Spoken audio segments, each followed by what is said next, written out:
For the past couple of months, the Russian invasion of Ukraine seems to have slowed down, front less solidified or moved at glacial speeds, where even a smaller village changing hands was big news. However, this may be about to change. The war in Ukraine is likely entering another turning point in the form of the much-awaited Ukrainian summer counteroffensive. Let's take a look at what this means for Putin's invasion and whether it can bring the end of the war closer. And we'll be doing this in the usual presentation format of our Lord and Savior, Perun. Recently, visually confirmed heavy equipment losses for Russia have exceeded 10,000 according to Oryx. This is an absolutely insane number. For example, Russians have lost about 6 times more tanks than the entire active German tank fleet. According to pro-Russian commentators though, this should not be an issue. Russia possesses a virtually endless stockpile of heavy equipment, therefore, despite the ludicrous losses, Ukraine is only delaying the inevitable. This is not true, however. Let's take tanks as an example. Russia has 20,000 tanks, as they say, and if this was true, that would mean despite all those catastrophic losses, Russia would have lost only 10% of its tanks. Good thing this isn't true. We know this because YouTube user Covert Cabal spent months purchasing satellite images of all Russian tank depots and then just counted the tanks. And he came up with the following numbers. In 2022, Russia had 4,696 tanks that were in good condition, meaning no obvious signs of damage, no missing turret, and so on. In 2023, this number sank to 3,911. So at this loss rate, according to him, Russia will run out of tanks in about 2 years. However, the tanks Russia pulls out of storage aren't getting better or newer. It's the opposite, in fact. For this reason, we've seen Russians bring out T-62 tanks first introduced in 1961, and over the past couple of weeks, T-54 and T-55 tanks, first introduced in 1947. Now, this does not mean that Russia doesn't have any T-72s or T-80s left. What this does mean is Russia is struggling to push more vehicles into service and has to backfill with such rolling museum exhibits. But the T-54 and 55 tanks likely won't be used in a tank roll. To explain this, I have with me the one and only Laser Pig, author of many famous video essays, including about the T-34 and the T-14 Armata. Yes, it's me. What am I doing here? I just show up. I'm everywhere. Yesterday I was VTubing, now I'm collaborating with your favorite doc-YouTuber. Tomorrow, who knows? I could be anywhere. You never know where I'm going to show up. You can't stop me. What are you realistically going to do here, huh? I've got every angle covered. I ain't screwing around here. You throw me to the wolves, I'll come back pregnant. I cannot be stopped. I can only be contained. Anyway, Ukraine. T-55 started arriving on the Russian fronts recently. There's a perfectly normal sentence to say. These are tanks which were put into service back in 1948. It's one of the most produced tanks in history. I'm sorry, I'm just thinking about this. The T-55 is on the front line! Russia, what are you doing? Anyway, it's one of the most produced tanks in history, being the workhorse of the Soviet Union with just over 100,000 of each mark and version built. Now you might be wondering, because you're a sensible, intelligent human being, what on earth is a tank from 1948 doing on the modern battlefield? The equivalent of which would be like America busting out the M48 Patton during Operation Desert Storm. Well, for the longest time, pretty much all the military history nerds watching this conflict were, for once, in agreement with each other. Russia has started buying ammunition from Iran. A ship was documented crossing the Black Sea about a month or so ago. Now, Iran produces a very nice modern 100mm high explosive artillery shell. Very nice round. But Russia doesn't have a lot of 100mm artillery. Well, it does. But what it does have are exceptionally unwieldy field cannons, like the MT-12, which I know that looks like it's from World War II, but it's a modern cannon from the 70s. Don't think about it, okay? Now, the problem with guns like these is they're not very good. You know, given the terrain of Ukraine, there's somewhat wet weather that turns the ground to that famous mud swamp that every single documentary in World War II won't shut up about, because it stopped the Nazis.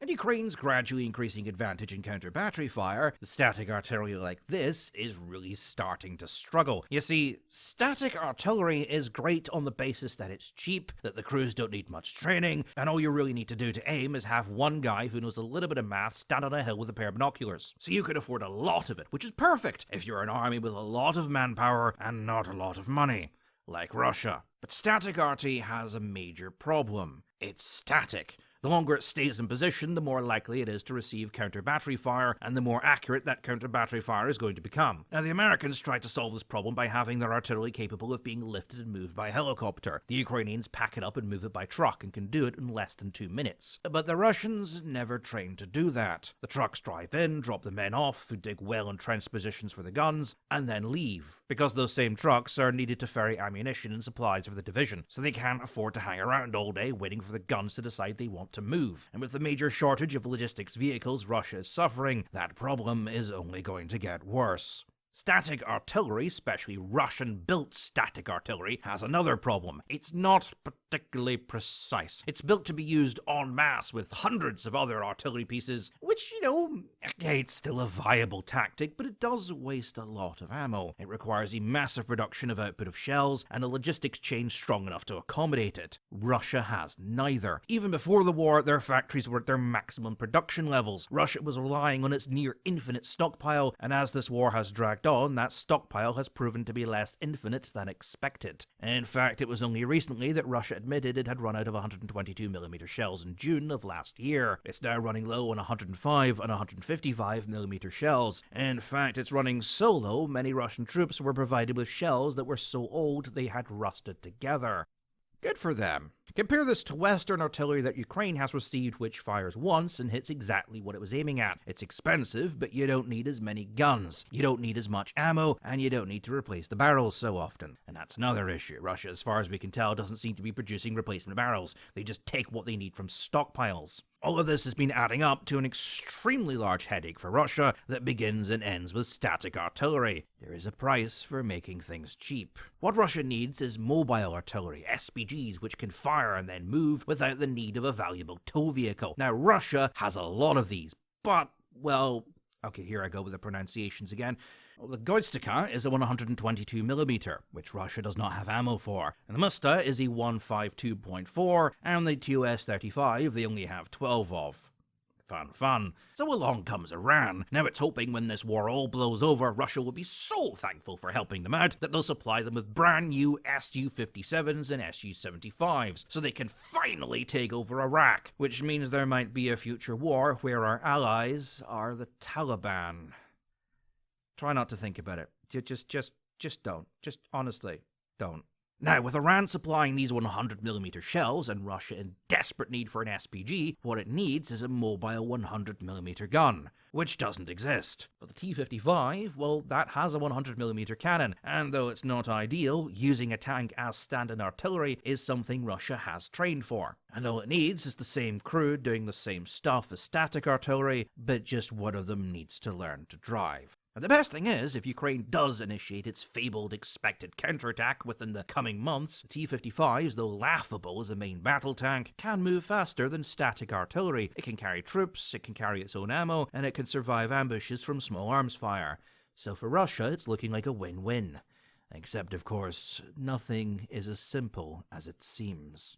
With that in mind, a phrase we often hear nowadays is Ukrainian ammo shortage. The West simply cannot keep up with the rate of Ukrainian shell consumption, resulting in degraded combat performance. Russians seem to be suffering from the same issue across most of the front line, as shells are routed to priority areas such as Avdiivka and Bakhmut, while the rest of the front has to do with minimal amounts. Soviet stocks seem to have finally run dry, and Russia now has to rely on its own production, also on Iran and North Korea. So this looks like a stalemate, with both sides struggling. Not a good omen for a counteroffensive. However, the situation actually tilts in Ukraine's favor. Why is that? Turns out, if you have better accuracy, you don't need as many shells. If Russians need 100 shells to carpet bomb the general area of Ukrainian artillery, then Ukrainians only need a few rounds to get the job done. You do see where this is going. A good example for this is HIMARS. One vehicle has one missile pod. One missile pod has 6 missiles. Ukraine has 16 launcher vehicles. If all 16 HIMARS vehicles launch 2 pods per day, that's 192 missiles per day, or 5,800 missiles per month. The rate of manufacturing of those missiles is 9,000 per year. At this rate, Ukraine should have ran out of HIMARS a year ago. But they didn't, because they don't just fire wildly at everything that moves. Accuracy helps overcome shell shortage, and Ukrainian hardware is far more accurate than Russia's. Russia fires at everything that moves. That city you live in, now it's gone. That field that you may counterattack on, now it's a hole. That bush over there, now it's fire. Again, this cycles back to what I was talking about earlier. Russia has an artillery fetish, because artillery is cheap and war becomes less costly when you can force your enemy to retreat by simply saturating everything it touches with massive amounts of explosions. In theory, and that theory being we live in a universe where no one has ever thought about firing back at artillery with their own artillery, this kind of tactic works extremely well. It means that your enemy can never put up a strong defense. They can never concentrate their forces, because anytime they do, in comes the artillery. Every bunker, where every trench becomes a death trap and every counterattack becomes saturated as explosions go off around you. This is the future war which Russia envisioned, and for the longest time that tactic was working. Ukraine was forced to play defensive behind its lines, unable to force an effective counterattack, as any time it tried, the field they were in would suddenly turn into fire. But such a tactic was never meant to last as long as it did. Russia expected to be parading through Kiev by now. Its puppet government should be celebrating its massive, totally legit election landslide, and the whole situation should be fading from the minds of the Western media, distracted as once again some celebrity has been found in a motel room with a stripper and their weight in cocaine. Instead, we're on to year 2 of the 3-day special military operation. The army that could supposedly take on the entirety of Europe while holding back the Americans is struggling to take on 1/3 of the first country would encounter on that campaign. A snail starting at the Ukrainian border with Russia and travelling at average snail speeds would have now overtaken the current Russian advance, and this has had its obvious effects. Having so much artillery and having it as such a central part of your doctrine was supposed to help Russian troops deal with enemy threats without expending too much of their own resources, allowing them to keep the momentum. Part of this was to allow almost anyone with a working radio the ability to call in an artillery strike when it needed it, as opposed to the Western system where such a request has to be run up the chain of command. Now, the Eastern system has been praised because it does cut out all the red tape and bullshit that any armyman would adamantly swear is the biggest issue the army faces today. But of course, that has one problem. If you're Commander Rusakovich staring down the counterattack heading towards your position and call it an artillery strike, you may run into the all too common problem that said strike is delayed because conscript Idiovich spotted something in a bush 5 miles away that he thinks is the main counterattack, and now the guns need to be reset. And this was a major problem Russia faced during the quieter periods. Any hint of a Ukrainian counterattack caused Russia to openly declare war on the surrounding countryside. Since everyone can call in artillery, everyone does. After all, if you're facing down a machine gun nest, why risk your life and your men's life when you can summon the artillery? And while the artillery is dealing with that, half a mile down the line, your friend is being bracketed by mortar fire and has to wait. You're starting to see the problem now. Though the Western system is going to piss off every low-rank Marine who's now in their 50s and has an opinion, it means that somewhere on that chain is someone who is prioritizing requests. On the Russian side, that isn't happening, and a great deal of time the artillery is chasing down ghosts, shooting at nothing, or being overwhelmed with confusing requests when anything does actually occur. Especially as this war has dragged on and the grim presence of general paranoia on the battlefield has been felt, and this has meant increased barrel wear, tired artillerymen, and the heavy drain of Russia's ammo. So much so at one point the PMC Wagner group were denied further supplies, and Russia has started to burst out increasingly older levels of artillery in order to burn through the different calibers of shell it still has stockpiles of.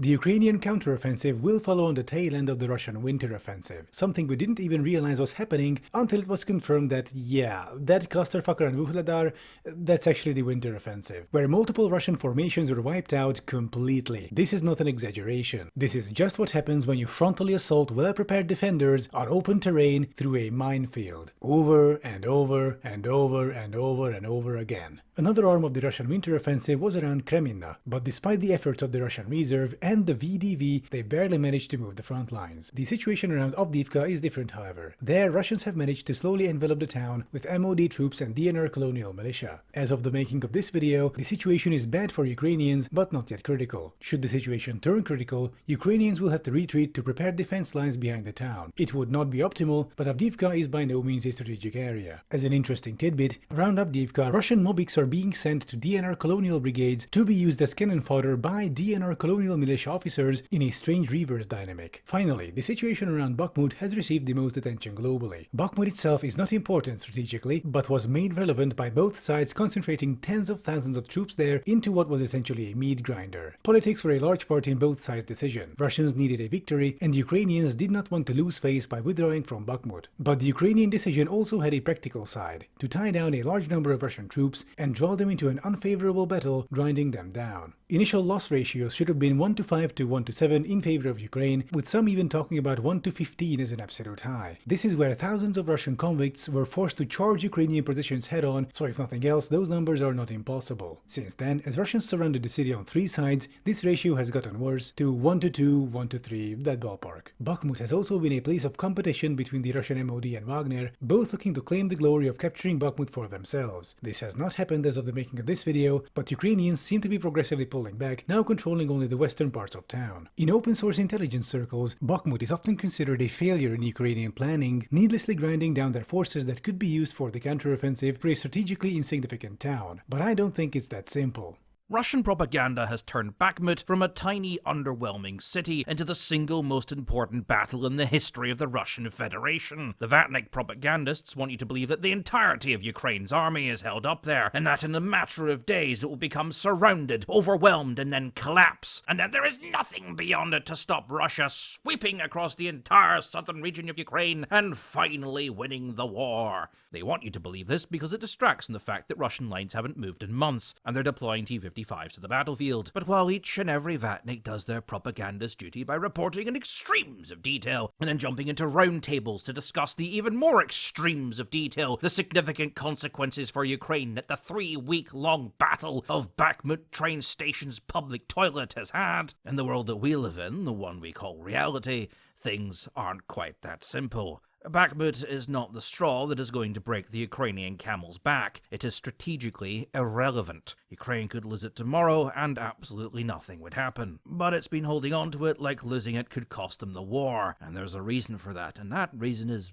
oddly quite simple. Ukraine is taking heavy losses defending the city, yes, but not nearly as many as Russia is attempting to take it, with Russian losses estimated as being up to 30 times that of Ukraine. Ukraine is also able to cycle its troops in and out of the city. Approximately 25,000 soldiers sit in the region surrounding Bakhmut and take it in turns defending the city, cycling about 5,000 troops in and out every 3 days or so. Russia cannot do this. For relatively little risk, Ukraine is bleeding Russia of its resources. Because Bakhmut has become such a focal point for Russian propaganda, the Russian forces cannot withdraw. If they do, the blow to Russian morale would be devastating. Politically, it would destroy careers, and it might even start to turn the tide of public favor against the war. So it has no choice. It must keep pounding away at Bakhmut, spending what little it has left trying to take a strategically meaningless target. Because of this obsession with Bakhmut, Russia lacks the resources to go on the offensive, so for the time being it must play ball. It must sit behind its lines and wait for Ukraine to make the first move. Because it's not taking Bakhmut that's going to be the problem, it's what happens next.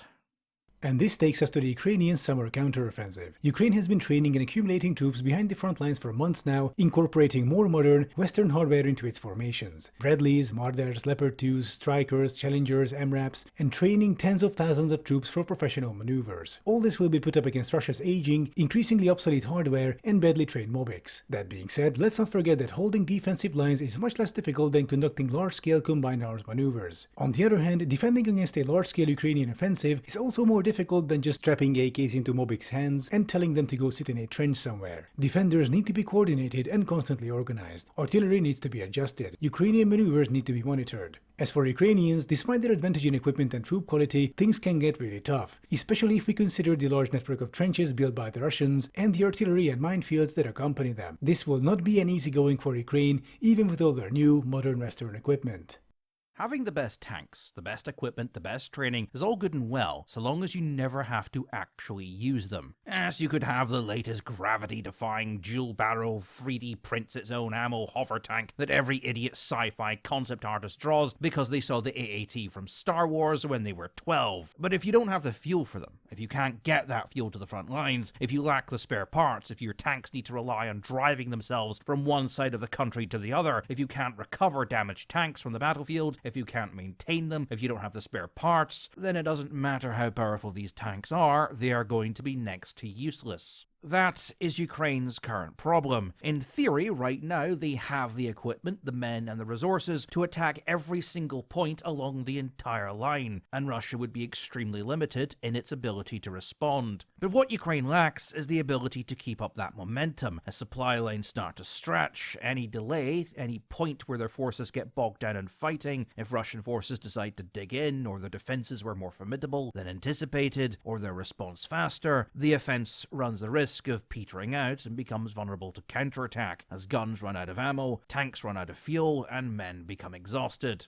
Ukraine may have Western equipment, but it does not have the supply to do what Western nations do. But the good news is, it doesn't have to. Russian supply problems have become significantly more problematic than expected, and are happening a lot faster than many experts believed. Prior to this war, Russia declared it had very few T-55s left, and what it had were in museums. Now they're on the front lines. Russia's need for replacement equipment is so great, it has brought 3 new factories online for the purposes of refurbishing old equipment left in storage, the priority being tanks, of which 800 have been earmarked for refurb, of which the factory claims will take it 3 years. Those 800 tanks are not T-90s or T-80s or even Russia's workhorse, the T-72. They are T-62s, and to supply those with the fuel and ammo they need, they are stealing civilian vehicles. Every day, Russia is getting weaker. Every day it loses more than it can afford to replace. Experienced men are being replaced by the quickly or the untrained, and many of those lack basic equipment outside of assault rifles. They lack medical supplies and sleep rough. I know originally this was a problem just for the DNR, which is basically an armed militia Russia supplies with weapons. It has spread to secondary fronts, rearguard positions, and now we're starting to see evidence of it on the front lines. Ukraine has time.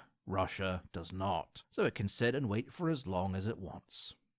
With the Ukrainian counteroffensive, we are in uncharted waters somewhat. It will be unlike other counteroffensives we've seen so far, like in Kharkiv or Kherson. This time the enemy is better prepared and has more or less intact supply lines despite their supply problems. Now, will there be any game-changing weapons involved on the Ukrainian side, like the HIMARS system was last summer? One example is the GLSDB, or Ground-Launched Small-Diameter Bomb, which Ukraine is bound to get. It has a range of 150 kilometers, about twice that of HIMARS, that Ukraine could use to force Russian supply depots backward, causing supply lines to collapse. As good as it sounds, I don't think the GLSDB will have any meaningful effect on the counteroffensive. It's available in very limited quantities with no mass production yet, so even if Ukraine got them, there is not much they can accomplish with it. The other vaunted game-changing weapon is the ATACMS, ATACMS, a HIMARS-launched rocket with a range of 300 kilometers, but the US will likely not deliver these in the name of de-escalation, though I wish they did. As for the Western equipment that has been delivered, the Bradleys, the Strykers, the Leopards and so on, they will have a positive effect on the counteroffensive, obviously, though the bulk of the Ukrainian force is still made up of Soviet-era hardware. So what will happen during the counteroffensive? Where will Ukraine strike and what will be the results? It's a tough question, but here are some ideas. Ukraine's 2 options are basically the south around Zaporozhye and the east around Kreminna or Bakhmut. Some people suggest that Kherson is also at play, but I find a massive amphibious cross-river assault unlikely. So first off, the potential offensive in the east. Ukrainians have been conducting a counteroffensive around Kreminna before the Russian winter offensive, so their summer offensive could be a continuation of that. If so, their goal would be to take Svatovye and Starobilsk, cutting a very important Russian rail supply line and severing other important road connections. At that point, Ukrainians could push all the way to the 2014 line of demarcation, possibly further. Now then, the potential offensive in the south. Everyone has been talking about it for months now, so what can we expect? The south is very important for Russia because currently that's their primary lifeline to Crimea. The Kerch Bridge still isn't fully restored and is impassable for large, heavy freight trains. Russia depends on rail above all when it comes to logistics, and trains to Crimea have to run through the south, specifically through the town of Tokmak, which is precariously close to the front line. To its south there is Melitopol, where the only major road connection to Crimea passes. If Ukrainians manage to take these 2 towns, every Russian soldier in Kherson and Crimea will be effectively cut off from most supplies. The Kerch Bridge and the adjacent ferries simply couldn't cope with the volume currently transported via rail. Even worse for Russians, if Ukrainians push down all the way to the sea, they will be within 150 kilometers of the Kerch Bridge and would likely render it impassable. Crimea would be effectively isolated, with every Russian in it. Such a scenario would likely cause panic among the local population, and we could see a chaotic rush towards the Kerch ferry, akin to the evacuation of Afghanistan. If Ukrainians disable the Kerch Bridge, I should stress. So this should put Russian defenses in the south into perspective. While those lines of trenches and minefields are formidable, at the end of the day they are the only thing standing between Ukraine and the isolation of Crimea. So will Ukraine attack in the south or in the east? We can only speculate here, but if I had to bet on it, I would put my money on Ukrainians attacking at least on 2 fronts, creating a dilemma for the Russians. You can either reinforce the east or the south. If you reinforce the east, the south falls. If you reinforce the south, the east falls. And I believe the outcome of the Ukrainian summer counteroffensive will dictate the outcome of the war, depending on the level of Ukrainian success. The bad ending would be the offensive bogging down, Ukraine exhausting itself, and Russians forcing a stalemate. The Ukraine war turns into a frozen conflict, Ukraine is left in limbo, and Russia may or may not start preparing for a second try. As things stand now, this is rather unlikely. The okay ending would be the Ukrainian counteroffensive being more successful than not, making important gains, but there are no dramatic developments that would shift the course of the war too much. In this scenario, significant territories are liberated, but Russia also keeps a sizable chunk including Crimea. At that point, possibly a settlement is negotiated, borders are redrawn, and Ukraine joins NATO and the EU. The war ends, with Ukraine safe from any future Russian aggression. I think this is a possible scenario. The good ending would be a successful Ukrainian counteroffensive, cutting Russian supply lines in the south, disabling the Kerch Bridge, and sending Russian forces into disarray. Ukraine then grinds down the remaining, cut off Russian troops, and restores its territorial integrity. The war ends, and Ukraine joins NATO and the EU. I think this is also a possible outcome, though for now less so than the okay ending. For now, my money is on the okay ending, which is only okay in terms of our maximum goals, that is the good ending.